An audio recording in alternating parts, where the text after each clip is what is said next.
नमस्कार और the deep dive में आपका स्वागत है। आज हम कैलेंडर के एक ऐसे दिन की गहराई में उतर रहे हैं जिसे बहुत बहुत खास माना जाता है, मार्गशीर्ष अमावस्या। इसे कुछ लोग अगहन अमावस्या भी कहते हैं। हाँ, और इस साल यानी 2025 में ये 14 दिसंबर रविवार को है। देखिए, आमतौर पर अमावस्या को थोड़ा भारी या अंधेरा माना जाता है, पर ये वाली अलग है ना? बिल्कुल अलग है। इसकी खासियत तो सीधे श्रीमद् भगवत गीता से जुड़ी है। अच्छा। हाँ, गीता के 10वें अध्याय में भगवान श्री कृष्ण कहते हैं, महीनों में मैं मार्गशीर्ष हूँ। ओह। अब जरा सोचिए, जब भगवान खुद किसी महीने को अपना स्वरूप बता रहे हैं तो उस महीने की अमावस्या कितनी शक्तिशाली होगी। सही बात है। इसी वजह से इसे सिर्फ एक तारीख नहीं बल्कि एक आध्यात्मिक पावर हाउस माना जाता है। तो आज हम इसी पर बात करेंगे, उन कहानियों को खंगालेंगे और समझेंगे कि ये दिन इतना मायने क्यों रखता है। तो फिर चलिए सीधे उन कहानियों से ही शुरू करते हैं जो इस दिन की नींव है। पहली कहानी तो मुझे किसी फिल्म की तरह लगती है। राजा भगीरथ की कहानी है ना?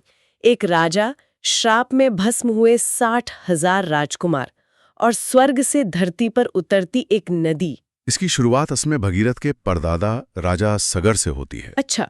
उनके 60,000 बेटे थे जो एक यज्ञ के दौरान गलती से कपिल मुनि का अपमान कर बैठे। हाँ। मुनि ने गुस्से में उन्हें श्राप दिया और वो सब भस्म हो गए। हाँ, उनकी आत्माओं को मुक्ति नहीं मिली, वो भटकती रहीं। पीढ़ियां गुजर गईं पर कोई उनका उद्धार नहीं कर पाया। और फिर आते हैं महाराज भगीरथ। हाँ, अपने पूर्वजों की मुक्ति का बीड़ा उठाकर उन्होंने जो किया वो सुनने में ही अविश्वसनीय लगता है। बिल्कुल, हजारों साल तक। हजारों साल। हाँ, हाँ, हिमालय में एक पैर पर खड़े रहकर भगवान शिव की तपस्या की। आप सोच सकती हैं कि संकल्प का स्तर क्या रहा होगा। कल्पना करना भी मुश्किल है। और जब शिव उनकी तपस्या से खुश होकर प्रकट हुए तो भगीरथ ने अपने लिए कुछ नहीं मांगा, सिर्फ अपने पितरों के लिए। बस एक ही वरदान मांगा कि स्वर्ग की नदी गंगा को धरती पर भेजा जाए ताकि उनके पूर्वजों की राख को पवित्र करके उन्हें मोक्ष मिल सके। यहाँ कहानी में एक बहुत शानदार मोड़ आता है। गंगा का वेग, वो तो इतना तेज था कि अगर वो सीधे धरती पर आती तो सब तबाह हो जाता। बिल्कुल, तो भगवान शिव ने उन्हें पहले अपनी जटाओं में धारण कर लिया, उनके प्रवाह को शांत करने के लिए। एकदम। और हमारे स्रोतों की सबसे दिलचस्प बात यह है कि जिस दिन शिव ने गंगा को अपनी जटाओं से धरती के लिए छोड़ा, वो दिन ठीक माघशीर्ष अमावस्या का ही था। वाह। भगीरथ आगे आगे चले और गंगा उनके पीछे पीछे, और आखिरकार उनके पूर्वजों का उद्धार हुआ। और इसी वजह से इस दिन को पितृतर्पण अमावस्या भी कहते हैं। हाँ, यहाँ तर्पण का मतलब सिर्फ पानी देना नहीं है, ये अपनी जड़ों के प्रति सम्मान और आभार जताने का एक तरीका है। ये कहानी इस दिन को पितरों से जुड़ने का सबसे शक्तिशाली दिन बना देती है। तो ये पहला बड़ा थीम है, अपने पूर्वजों का सम्मान। और ये सिर्फ राजा महाराजाओं तक सीमित नहीं था। एक और बहुत खूबसूरत कहानी माता सीता से भी तो जोड़ी है। हाँ, और वो कहानी इस परंपरा को आम लोगों से जोड़ती है। वनवास के दौरान मार्गशीर्ष अमावस्या के दिन माता सीता ने यमुना में स्नान किया और एक पीपल के पेड़ के नीचे बैठकर अपने पितरों का तर्पण किया। बिल्कुल, और उसी समय वहां भगवान दत्तात्रेय प्रकट हुए। दत्तात्रेय, जिन्हें त्रिदेवों का अवतार माना जाता है, उनका वहां आना ही इस घटना को बहुत खास बना देता है। सही बात है। उन्होंने सीता जी से कहा कि ये व्रत हर मनोकामना पूरी करने वाला है। और जब सीता जी ने उनसे पूजा की सही विधि पूछी तो उन्होंने क्या बताया? उन्होंने इसे बहुत सरल बना दिया। कहा, इस दिन पीपल के पेड़ में जल चढ़ाओ, एक दीपक जलाओ, हो सके तो गीता का पाठ करो और किसी जरूरतमंद को भोजन कराओ। बस इतना ही? हाँ, उन्होंने कहा कि ये छोटे छोटे काम सीधे पितरों तक पहुंचेंगे और उन्हें शांति देंगे। मुझे बात बहुत अच्छी लगी। एक तरफ भगीरथ की हजारों साल की तपस्या है और दूसरी तरफ सीता जी का ये सरल सा अनुष्ठान। सही पकड़ा आपने। मतलब ये दिन हर किसी के लिए है, चाहे उसका सामर्थ्य कितना भी हो। अच्छा, तो हमारे पास भगीरथ का अथक प्रयास है, सीता की सच्ची श्रद्धा है, लेकिन एक तीसरी कहानी है जो इन सब से भी अलग है, धुंधकारी की कहानी। हाँ, ये कहानी तो इस दिन की शक्ति को एक अलग ही लेवल पर ले जाती है। वो हर तरह के बुरे कामों में लिप्त था, है ना? हाँ, धुंधकारी एक नंबर का पापी था। तो एक बार मार्गशीर्ष अमावस्या के दिन वो कहीं जा रहा था। रास्ते में एक संत गीता का पाठ कर रहे थे और धुंधकारी ने उनका मजाक उड़ाया। हाँ बिल्कुल, पर संत ने शांत भाव से कहा, बेटा आज का दिन बहुत खास है, कम से कम गीता का एक श्लोक ही सुन लो। और धुंधकारी ने हंसते हंसते बिना किसी श्रद्धा के बस एक श्लोक सुना और आगे बढ़ गया। और उसी रात उसकी मौत हो गई। अब यहाँ मुझे थोड़ा अचंभा होता है। कहानी कहती है कि यमदूत उसे लेने आए, लेकिन साथ में भगवान के पार्षद भी विमान लेकर आ गए। और उसे सीधे मोक्ष मिल गया। सिर्फ अनजाने में एक श्लोक सुन लेने से क्या इसका मतलब ये है कि इस दिन की ऊर्जा इतनी ज्यादा है कि उसमें नियत भी मायने नहीं रखती? ये तो एक तरह का आध्यात्मिक शॉर्टकट या लूप होल जैसा लगता है। ये सवाल बहुत वाजिब है और शायद इसका जवाब लूप होल नहीं बल्कि कृपा है। कृपा? हाँ, हो सकता है कि ये कहानी इस बात का प्रतीक हो कि इस दिन ब्रह्मांडीय ऊर्जा इतनी सकारात्मक होती है कि पवित्र ज्ञान का एक कण भी, चाहे वो अनजाने में ही ग्रहण किया गया हो, आत्मा को शुद्ध कर सकता है। ये एक तरह से परम आशा की कहानी है। बिल्कुल, कि कोई कितना भी भटकावा क्यों ना हो, उसके लिए भी एक दरवाजा खुला है। इसीलिए कहा जाता है कि इस दिन गीता का एक श्लोक भी सुन लें तो नरक के द्वार बंद हो जाते हैं। वाह, ये कहानियां तो इस दिन की एक जबरदस्त तस्वीर पेश करती हैं। तो जाहिर है कि अगर महिमा इतनी बड़ी है तो इससे जुड़े लाभ भी बहुत खास माने जाते होंगे। हाँ, स्रोतों में 12 प्रमुख फलों का जिक्र है। 12? ये तो सुनने में बहुत ज्यादा लगते हैं। हाँ, संख्या सुनकर लगता है कि ये कोई लंबी चौड़ी लिस्ट होगी, लेकिन अगर आप ध्यान से देखें तो ये असल में जीवन की 3 सबसे बड़ी चिंताओं का समाधान है। अच्छा, ये दिलचस्प है। वो 3 चिंताएं क्या हैं? पहली चिंता है हमारी जड़ें, हमारा अतीत, यानी हमारे पूर्वज।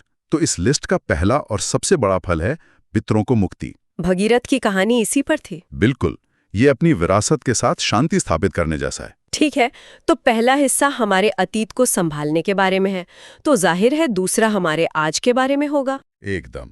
दूसरा समूह हमारी आज की यानी सांसारिक जरूरतों से जुड़ा है, जैसे निर्धन को धन मिलना, व्यापार में बढ़त होना, कोर्ट कचहरी के मामलों का सुलझना। ये सब वो चीजें हैं जो हमारे आज के जीवन को स्थिर बनाती हैं। हाँ, और सुरक्षित भी। अतीत हो गया, वर्तमान हो गया, तो तीसरा हमारे भविष्य के लिए होगा। एकदम सही। तीसरा समूह हमारे भविष्य की कामनाओं से जुड़ा है, जैसे संतान की प्राप्ति, बीमार को अच्छा स्वास्थ्य और अविवाहितों को एक अच्छा जीवन साथी मिलना। तो अगर देखें तो ये 12 फल असल में एक होलिस्टिक पैकेज है। बिल्कुल, आपके अतीत, वर्तमान और भविष्य को एक साथ साधने का एक आध्यात्मिक अवसर। ये एक तरह से जिंदगी की होलिस्टिक सर्विसिंग का दिन है। होलिस्टिक सर्विसिंग, ये बढ़िया शब्द है। तो अब जब हमने कहानियों और फलों को समझ लिया है तो उस हिस्से पर आते हैं जिसका शायद कई लोगों को इंतजार होगा। इसकी व्यावहारिक विधि क्या है? हाँ, अगर कोई इस लाइफ रीसेट या होलिस्टिक सर्विसिंग के विचार से प्रेरित होता है तो वो इस दिन को मनाए कैसे? इसकी विधि बहुत सीधी और सरल है, कोई भी कर सकता है। शुरुआत सुबह जल्दी उठने से होती है। स्नान के पानी में थोड़ा गंगा जल मिलाना, ये एक तरह से शुद्धि का प्रतीक है। और उसके बाद आता है संकल्प।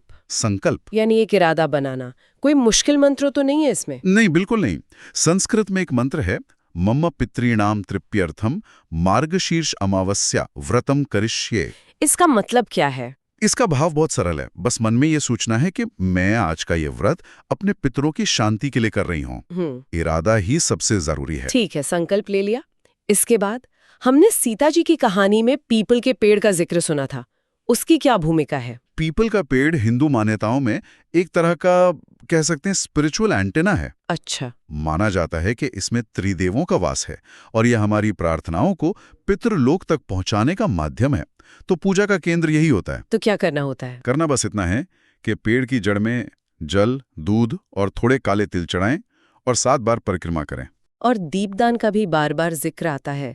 शाम को दिए जलाने का क्या खास महत्व है? इसका प्रतीकवाद बहुत गहरा है।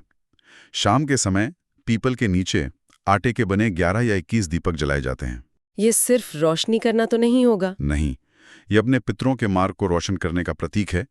उन्हें अंधेरे से उजाले की ओर ले जाने की एक प्रार्थना है। और धुंधकारी की कहानी के बाद तो गीता पाठ का महत्व भी साफ है। कोई खास अध्याय है जिसे पढ़ने की सलाह दी जाती है? हाँ, वैसे तो कोई भी अध्याय पढ़ना फायदेमंद है, लेकिन 10वें अध्याय विभूति योग का पाठ सबसे असरदार माना जाता है। वो क्यों? क्योंकि इसी अध्याय में श्री कृष्ण कहते हैं कि महीनों में मैं मार्गशीर्ष हूं। तो ये पाठ आपको उस दिन की ऊर्जा से सीधे तौर पर जोड़ देता है। समझ गई। और तर्पण और दान का क्या? घर पर ही इकरों के लिए काले तिल, जौ, दूध और गंगा जल मिलाकर तर्पण किया जा सकता है। और आखिर में दान, किसी जरूरतमंद को भोजन, कपड़े या तिल दान करना और गाय को गुड़े रोटी खिलाना, ये पुण्य को कई गुना बढ़ा देता है। और खाने पीने का क्या नियम है? क्या भूखा रहना जरूरी है? नहीं, बिल्कुल जरूरी नहीं है। श्रद्धा सबसे जरूरी है, शरीर को कष्ट देना नहीं। तो फिर क्या कर सकते हैं? अगर क्षमता है तो उपवास रखें, नहीं तो एक समय फल या सात्विक भोजन कर सकते हैं। कुछ लोग इस दिन नमक छोड़ देते हैं। मुख्य बात अपनी भावना को बनाए रखना है। तो कुल मिलाकर अगर हम आज की पूरी चर्चा का सार निकालें तो ये दिन सिर्फ एक अंधेरी रात नहीं है, नहीं, बल्कि ये अपने अतीत से जुड़ने, अपने आज को संवारने और अपने भविष्य के लिए प्रार्थना करने का एक बहुत शक्तिशाली मौका है। भगीरथ की तपस्या, सीता की श्रद्धा और धुंधकारी को मिली कृपा, ये सब इसी दिन की बहुआयामी शक्ति को दिखाते हैं। बिल्कुल सही कहा। और इसी बात पर मैं आज की चर्चा को एक सवाल के साथ छोड़ना चाहूंगा। जरूर। हमने अनुष्ठानों की बात की, विधियों की बात की, ये सब अपनी जगह महत्वपूर्ण हैं, पर सोचने वाली बात यह है कि इन सब से परे क्या हम इस दिन की मूल भावना को अपने रोज के जीवन में उतार सकते हैं?